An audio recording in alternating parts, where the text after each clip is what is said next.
Hi, my name is Varen Ennis, and I'm making a short video on how to photograph your artwork and edit it quickly in Photoshop, primarily for use in advertising such as small printed material and website use and newsletter emailing use, also social media. Um, I begin by photographing my work outside in a shaded area or on an overcast day in the mid morning around 10 or 11 o'clock. If this is available to you, it can provide the best, truest light for color and contrast in your work. This is a painting roughly 3 feet by maybe 2.5 feet on wood, and it was photographed in the morning with an iPad from probably 2015, and it's a clear image. I used the iPad to focus, autofocus, and snapped 4 different images with a little bit varying light. You can see this one looks a little darker, which you can always lighten them up with the exposure in Photoshop, and I'll show you how to do that.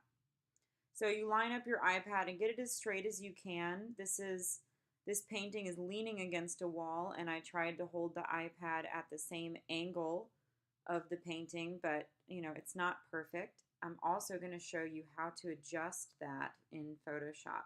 So don't worry too much about that, but get it as close as possible while you're photographing. Okay, after downloading your images, either from the iPad or even if you had to use an iPhone or another phone or a camera, download them to your computer. And I'm going to go ahead and choose, let me see this one. This one looks pretty good. Looks pretty straight on. I'm going to use this one and bring it into Photoshop. I personally subscribe to Creative Cloud.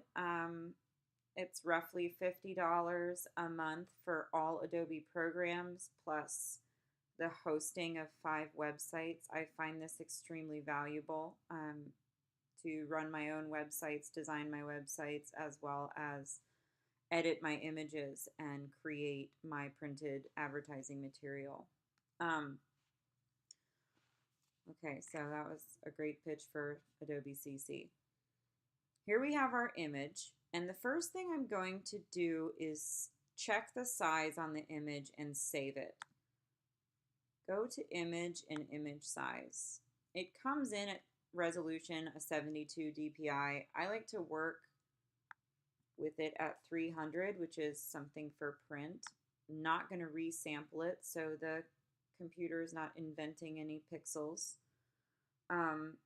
So this is the size the iPad takes a photo. At a resolution of 300 pixels per inch, you get roughly a 6.5 inch by 8.5 inch image. So that's great. That is an 8-inch tall image for a magazine or publication. That's really great. You might not need more than that. And again, this purpose of this video is to offer you a way to do this for free and not pay a professional photographer unless you need to. I love paying a professional photographer for reasons when I need their services to blow up an image, to reproduce an image, to use it for larger advertising or print. Absolutely, I would hire a photographer. But for everyday use on my website and newsletters, I'd like to do it myself. So go ahead and OK that. I'm going to save this as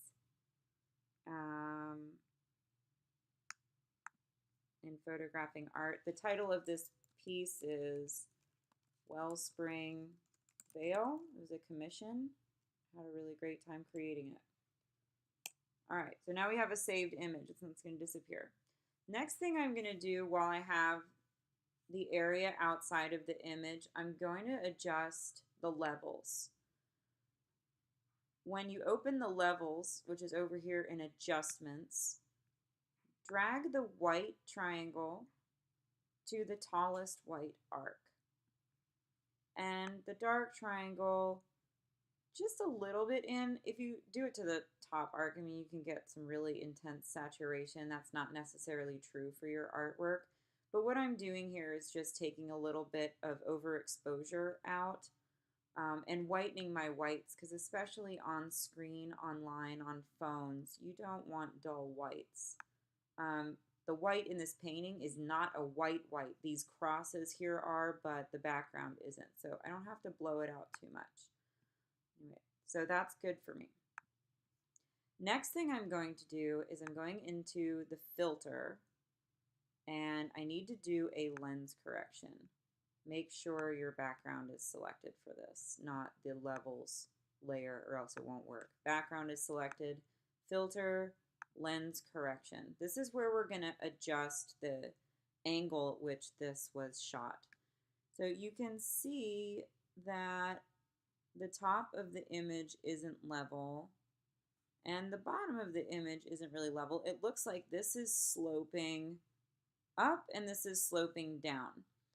So we're going to go over here to the custom tab, and this is kind of what our painting looks like. It's sloping that way. So we're going to change the horizontal perspective just a little bit. That's looking great. Now we can take a look at the vertical perspective. This looks like it's sloping down a little bit. Not by much though. So we might just test it out. You can always undo what you're doing here. All right, I like that. That looks pretty head on. So you can see with your grid that now you have some horizontal and vertical lines.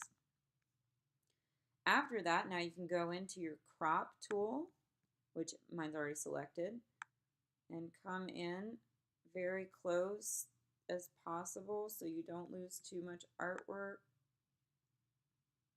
You don't want to show any background. It looks like I'm going to lose a little bit of this corner, but that's okay. And goes there to the bottom.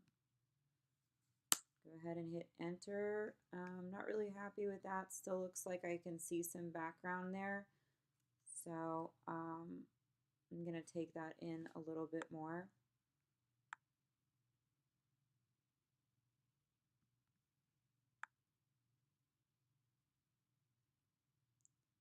All right.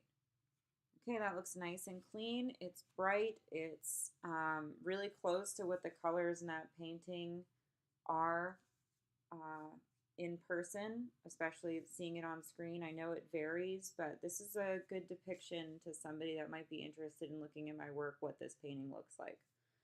So after all of this, we're going to go to Layer and flatten the image down here. You can also do that from the layers pop-up here. So the image is flattened. I'm going to save it. So this is my large file, and it ended up at almost 6 inches by 7 inches at 300 dpi, or pixels per inch. Now I'm going to also save. Now this all depends on how large you want your image online or in your newsletter. In a newsletter, I can have an image, probably a vertical image at about 400 pixels wide, or maybe 500. So I'm just going to save one at 600, and I can also always make it smaller. I'm going to save it as Wellspring Vale newsletter. And just hit OK. Image size. I'm going to take this down to 72 dpi because that is what digital images come through as on a phone, on a computer, on the web. So you don't need anything larger than that. And I only want it to be pixels. I'm going to choose pixels here because that's how I look at the newsletter. I'm going to choose 600 pixels in width, and I can always make it smaller. And that image is now ready to go for web use and newsletter use and social media use. Okay, I hope that answered a lot of questions and helps you photograph your own work.